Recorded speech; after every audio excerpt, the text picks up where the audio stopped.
అందరికీ హాయ్ అండి. నేను మీ లక్ష్మీ గుర్జాల. మా పొలంలో ఉన్న ఒక చెట్టు గురించి మీకు కూడా చూపిద్దామని వీడియో తీశాను ఇవాళ. ఈ చెట్టు వచ్చేసి గరుడ ముక్కు చెట్టు అంటారు.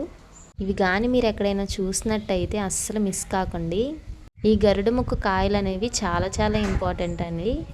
ఇవి మన ఇంట్లో ఉంటే కూడా చాలా మంచిది. ఇవాళే నేను చెట్టు దగ్గరికి వెళ్ళి చూశానండి. చాలా కాయలే కాచాయి. ఇవాళే కోసుకొచ్చానండి ఇంటికి అన్ని కాయలు కూడా. వీటి ఆకారం చూసారా, అచ్చం గరుడ అంటే పక్షి అండి. గరుడ అంటే ఒక పక్షి.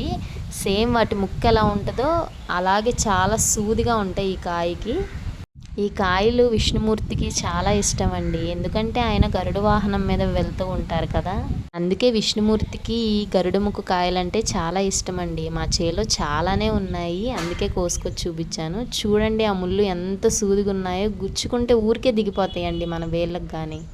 ఈ కాయలు అనేది ఎందుకు ఇంపార్టెంటో చెప్తానన్నా కదా, మన ఇంట్లో కానీ షాప్స్లో కానీ దేవుడి గదిలో కానీ పెట్టుకుంటే మన ఇంట్లో ఎటువంటి చెడు దిష్టి ఏ దిష్టి ఉన్నా కూడా పోతుందండి. ఈ వీడియో నచ్చితే లైక్, షేర్ అండ్